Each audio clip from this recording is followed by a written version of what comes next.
حضرت امام زرقانی نے یہاں ایک بڑا خوبصورت واقعہ لکھا ہے کہ ایک دن حضور سیر کرتے کرتے مدنی زندگی میں باہر تشریف لے گئے. وہاں ایک قافلے نے پڑاؤ کیا ہوا تھا اور ان کے اونٹ چل رہے تھے. ایک سرخ رنگ کا اونٹ حضور کو پسند آ گیا. قافلے والوں سے پوچھا اس اونٹ کو بیچتے ہو؟ انہوں نے بیچنا تھا یا نہیں بیچنا تھا. حضور نے پوچھا تو کہا ہاں بیچتے ہیں. میرے شیخ کہتے ہیں میں دل ویچا میں جگر ویچا جے پیارا محمد آ جاوے, نہیں میں اپنا سارا گھر ویچا جے پیارا محمد آ جاوے. انہوں نے بیچنا تھا یا نہیں؟ کہا جی ہم بیچتے ہیں. اچھا کتنے کا بیچتے ہو؟ کہا جی اتنے کا. سودا طے ہو گیا. حضور نے فرمایا کہ میں کوئی تاجرانہ غرض سے تو آیا نہیں تھا کہ میں قیمت ساتھ لے کے آتا. میں تو سیر کرتا ادھر آ نکلا اور تمہارا اونٹ مجھے پسند آ گیا اور میں نے اس کا سودا کر لیا. ایسا کرو کہ اونٹ مجھے دے دو اور میں شہر جا کر کے اپنی اس کی اونٹ کی قیمت تمہیں بھیج دیتا ہوں. انہوں نے کہا میں منظور ہے. حضور نے اونٹ پکڑا اور چل دیے.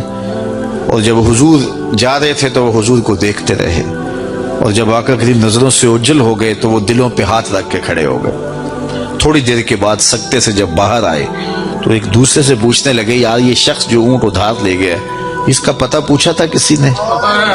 جب کسی کو نقد سودا دیا جائے تو اس کا عطا پتہ پوچھنے کی ضرورت نہیں ہوتی, اور جب کسی کو ادھار دیں تو یا آپ اسے جانتے ہو یا درمیان میں کوئی ضامن ہو یا کوئی چیز گروی رکھی جائے.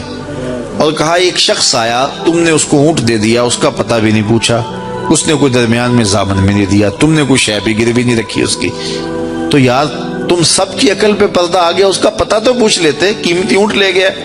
ایک بولا یار جب وہ باتیں کرتا تھا منہ سے پھول جھڑتے تھے.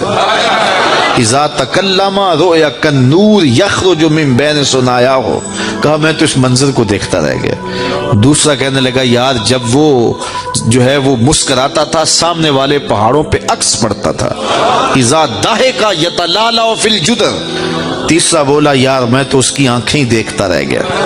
کیا خوب سجن دیاں اکھیاں نے, کیا خوب سجن دیاں اکھیاں نے جویں پر کے سرائیاں رکھیاں نے. تو اجے میرا یار نہیں ڈٹھا جنوں ویکھ کے چند شرم آوے, ادھی راتی دن چڑھ جاوے جیو رخ تو نقاب اٹھاوے, تے جیو نکلے سیر کرن نو سارا گلشن سیس نواوے, اتے دھرتی لف لف جاوے جے ہاتھ پھلاں وچ رکھدا ہاتھ پھلاں تو ود جاوے, نین نشیلے مست رسیلے وچ سونا کجل سہاوے, اکھ اگڑے تے انج پیا جاپے جویں میں خانہ کھل جاوے, توبہ توبہ حسن سجن دا چال نہ چلی جاوے, بجلی ڈردی لشک نہ مارے متا بے ادبی ہو جاوے, تے جے او کھولے پیچ زلف دے اتے راہی راہ پل جاوے, توبہ توبہ حسن سجن دا چال نہ چلی جاوے. علم خدا نے اینا دتا عقلاں وچ نہ آوے, عقل خدا نے اینی دتی علماں وچ نہ آوے, کی اعجاز نظر وچ او دی جو آوے وک جاوے, خلق او دے نے مولئی دنیا کوئی ورلائی جان بچاوے, آزم ایڈا سونا ماہی سانو کدرے نظر نہ آوے. انہوں نے کہا جو بھی ہوا تم اس کے حسن میں کھو گئے اور وہ قیمتی اونٹ اپنے حسن کا جادو جگا کے تم سے ہتھیا کے لے گیا. امام زرقانی لکھتے ہیں جب انہوں نے یہ کہا نا کہ قیمتی اونٹ ہتھیا کے لے گیا تو اب تک خاموش بیٹھی خیمے کے پردے کی اوٹ میں بیٹھی قافلے کے سردار کی بیوی نے خیمے کا پردہ سرکایا اور ان سے مخاطب ہو کے بولی انا ضامنۃ لسامان جمالکم لا یغدر بکم. خبردار اس کے خلاف کوئی بات کی تو اگر وہ قیمت نہ دینے آیا تو مجھ سے لے لینا, میں اس کی ضامنہ ہوں. انہوں نے کہا اچھا تو اسے جانتی ہے؟ کہا واللہ میں بھی نہیں جانتی. تو کہا پھر ضمانت کیسے دے رہی ہے؟ کہا جب تم سودا کر رہے تھے خیمے کی اوٹ سے میں نے اس کا چہرہ دیکھا تھا, اور جس کا چہرہ اتنا سونا ہو وہ جھوٹ بول ہی نہیں سکتا ہے. تھوڑی دیر گزری تو حضور کے غلام آ گئے کہ کون ہیں لوگ جن سے ہمارے آقا نے اونٹ خریدا تھا؟ انہوں نے کہا ہم لوگ ہیں. کہا یہ حضور نے کھجوریں تمہاری ضیافت کے لیے بھیجی ہیں اور یہ تمہاری قیمت ہے. انہوں نے کہا قیمت بعد میں دینا, ہم تو خود بک گئے ہیں, ہمیں پہلے بتاؤ وہ پیارا رہتا کہاں ہے؟ تو کہا یہ نخلستان مدینہ جو سامنے دکھائی دیتا یہی ڈیرے ہیں اس محبوب کے. تو امام زرقانی لکھتے ہیں سارا قبیلہ, اس قبیلے کا نام تھا وفد طارق, وہ سارے کا سارا وفد طارق اٹھا اور مدینہ المنورہ پہنچا اور حضور کے قدموں میں جا کے بیٹھ گیا. تیری تک کے ادامہ میں مرید ہو گئے.